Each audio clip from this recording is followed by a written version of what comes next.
Well, Cam, a couple of topics I want to go over with you. First, Line 5. I don't know how it exactly feels for everybody, but it's maybe something to the effect of, 2 steps forward, 1 step back. Just kind of getting jerked around here. Permitting approved, and then the Michigan Supreme Court ruled 6-1 that the Michigan Public Service Commission, that review back in 2023 wasn't sufficient enough. Of course, there's still ongoing lawsuits, but you hear news on one side of the equation, and then you hear news on the other side. It's kind of going back and forth. Your reaction? Disappointing. They pretend this is environmental protection, but it's not environmental protection, Nick. Environmental protection would mean picking that pipeline off the bottomlands and securing it in a concrete tunnel in bedrock. That's environmental protection. That's getting it out of the Great Lakes. That's no spill, no chance, not going to happen. It's so frustrating because you're right. I don't even know right now it's 2 steps there. I think the federal government's going to get involved because we have treaty obligations. And I believe in federalism. I like the fact that our state is deciding these decisions. But eventually, this is energy security. This is economic security. Line 5, I had a constituent call the other day. It was talking to me. A lot of people don't recognize that the Natural Resources Trust Fund, are you familiar, Nick? I am. I know you are. Yep. That a lot of the oil and gas off state and federal, our state land in Michigan goes into the Natural Resource Trust Fund. Where do you think the majority of that gets pumped into? The Lewiston Pumping Station in Crawford County onto Line 5. They're going to shut down Line 5. What's going to happen to our Natural Resources Trust Fund? How are we going to buy public lands? I mean, there's so many dynamics that people just think this is a win against carbon-based economy, but it's not. It's a loser for the people of Michigan and anybody who lives in a region like ours here in northern Michigan, where a lot of the oil and gas comes from off the Antrim Shelf, is pumped into that Line 5. Wolverine schools are funded by money that comes from the Elliston Township. If the Ellis Township pumping station would close, Wolverine schools would have to consolidate or close. It's just there's so many things that people don't think about this. It's frustrating, Nick. It really is. Well, I'm glad you're here to tell people about them because, yes, I don't think that most people understand the full scope. And frankly, it's enough of an issue when you just think about what energy-wise how it would affect. But from what you just mentioned, the funding aspect of it's just all even about down to dismantling the American power, Nick. It really is. You get down to the brass tacks of it. It's about dismantling our energy infrastructure so we're more reliant on these green type of energies that they're cramming down our throat. Well, let me ask you this. I don't actually recall if I've asked a lawmaker this question in regard to Line 5, but have you ever heard of an argument from the other side of the aisle or from people looking to get rid of Line 5? Have you heard how they would replace the energy loss? Oh, they don't care about the energy loss. That's the problem. They don't take in, like I say, they're narrow. I'll just say it. They're narrow-minded with their focus about oil bad. It's this oil and it's natural gas, which goes for propane and all sorts of heating. They come off of this, but it's not just fuel that's going into our cars. It's causing the atmosphere problems. There's our parts manufacturers rely on plastics, which are carbon-based. Comes from oil. We got a great pharmaceutical network here in the state of Michigan. They need petrol and different kinds of chemicals that comes from carbon-based fuels. And what about those folks? What are we going to do if we just cut it off? People aren't thinking the long picture. This isn't about environmental protection. Again, it's about the dismantling of American infrastructure. And I think it's about time the feds get involved. The fact you mentioned at the beginning, Nick, that it was a 6-1 decision with only Brian Zara, the Republican, on that. It's five Democrats and 1 Republican on there, and they wait to the last day, last ruling of the session to put this out there. When we were just weeks ago, they're ready to roll out the trucks and start digging, and start firing up this economy so our people can go to work. But now this is a setback. You mentioned how that the feds may need to get involved here, but it is election day, and understanding it is the primary. We have the general election in a couple of months, but it is election day. Do you think this election cycle, 2026, is actually very important for Line 5s based on what we've seen as far as the governor and attorney general's very heavy involvement in blocking it?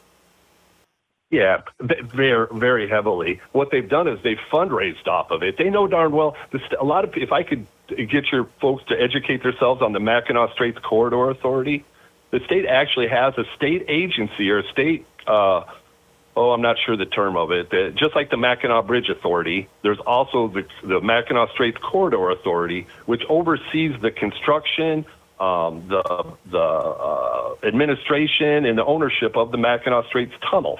So the state has this set up. A lawyer from the Attorney General is on that corridor or on the Corridor Authority. And what Dana Nessel does, she says she's going to shut it down. But what they do is they send out fundraising. They need this for fundraising. Without Line 5, they don't have an issue to fundraise because it pulls the heartstrings of a lot of people because we are the Great Lakes state. And I represent the water wonderland of the water wonderland state, and I want to protect the water, Nick. I want to put it in a tunnel, and I want to get it off the bottomland. Another hot topic here in northern Michigan, but really across the country, flock cameras. I checked. There are 2 in your district. They're both on County Road 491 between Lewiston and Atlanta. What are your thoughts on flock cameras? And go ahead. No, go ahead. What are your thoughts on flock cameras? I was just going to say, for your listeners who want to find out where these flock cameras, there's a website called Deflocked. Mm-hmm.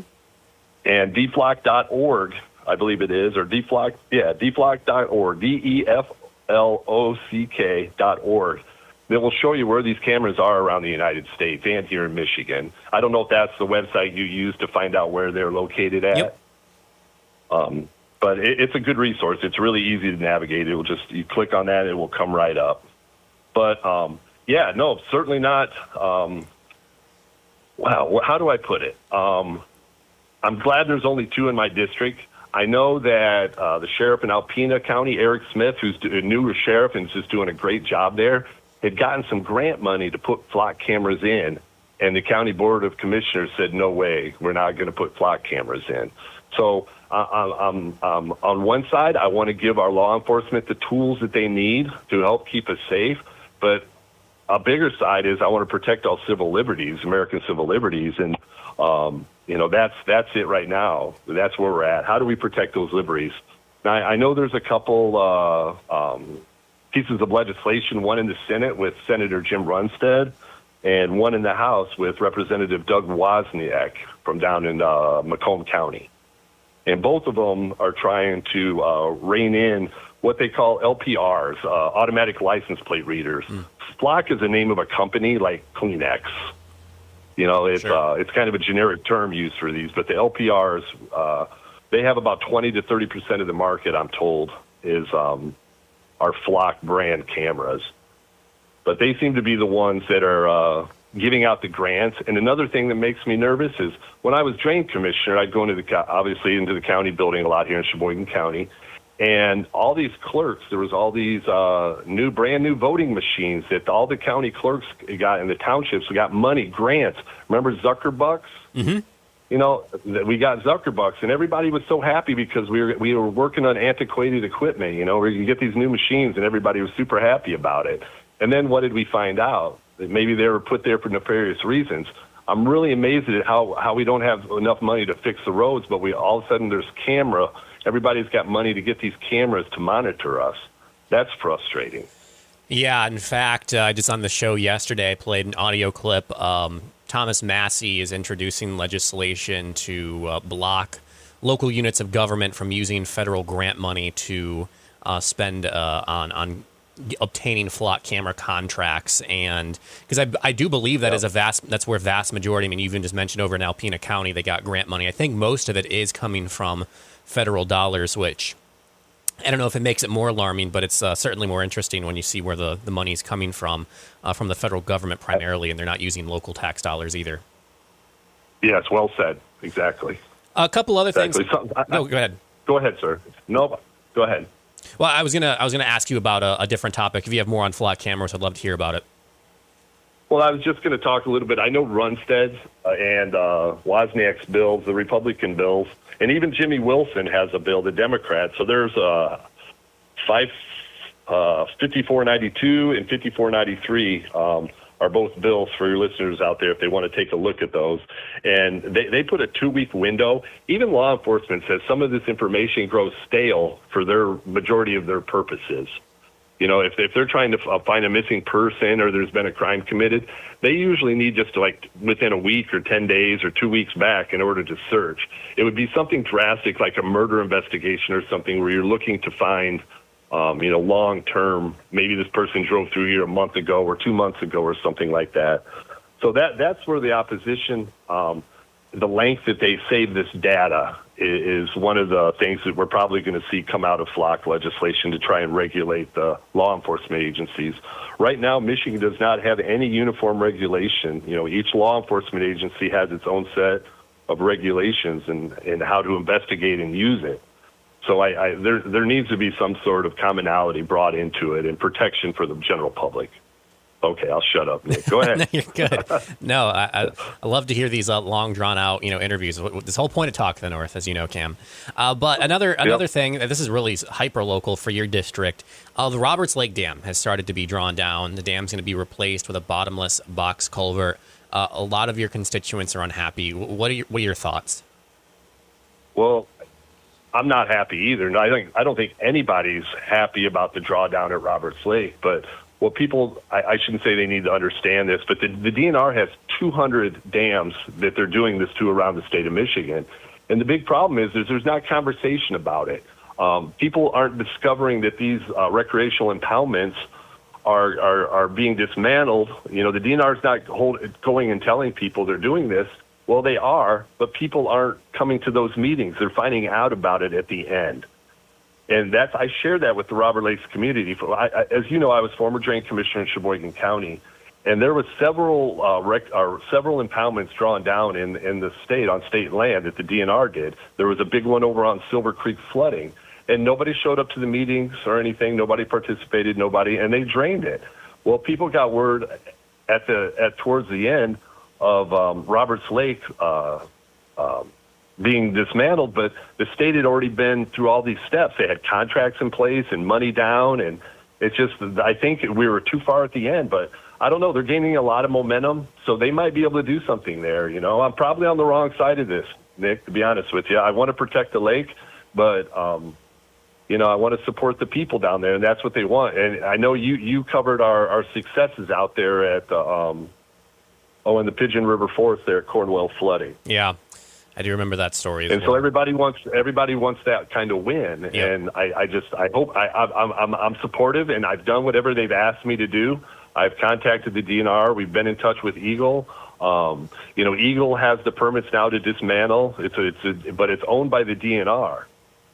And, there was a time when the DNR said, well, we'll find the money, but there wasn't any local unit of government that would take that money. So nobody wanted responsibility for the dam. The road commission wouldn't take the money, the township wouldn't take the money, and the county would not take the money. And then the Roberts Lake folks aren't a 501c3 or as organized, so they were unable to take the money also. So they could not find a fiduciary to take the money to manage the dam properly. Do you think enough has been done for flood recovery and recovery from all the other natural disasters that northern Michigan's face? I know Presque Isle Electric and Gas got millions of dollars for the ice storm, and that loans were made available for flooding. But do you think your district? Million. Yeah, $14 million. Do you think your district has the tools to? That's a lot of money. Go ahead. I'm talking over you. I apologize. No, you're good. Do you think the district has the tools now to get back on its feet, or is more help needed? More help's needed. Absolutely. I drove through Indian River this morning. I'm back up north. We're on our summer recess. And we're all back campaigning, as you're probably well aware. We had some of my colleagues on maybe. And I saw there's a disaster FEMA set up at the Chamber of Commerce in Indian River, where if you have flooding problems and things, you can go and fill out forms, and there's federal and state authorities there will help you navigate that process. We're certainly, getting in tune to what emergencies are, aren't we, Nick? We suffered through the ice storm, and then we had the floodings, and we've had some flash floodings, and We've taken a beating, and no, not enough to be done. We could use more dollars coming in because we need to refresh our volunteer fire departments, our first responders, the people who have been out there doing the hard work. Their budgets are running out because they've had to cover these disasters, and not enough has come in to make those folks whole. I'd like to see more of that happen. Final question for you. The recently passed state budget, did any funding get allocated for your district? Yes, we had some success with Sheboygan County Sheriff's Department. We got them some money for the boat, or for their boat motors on their big lake. We've got a lot of water, which I mentioned earlier. These are some motors that will help with the flooding and all those kinds of problems. So we got some money for boat motors. And then over in Alpena, we got $1.5 million for a housing development there. We're going to, through Target Alpena. And we're making it so we can get more affordable housing here in Northeast Michigan, Nick.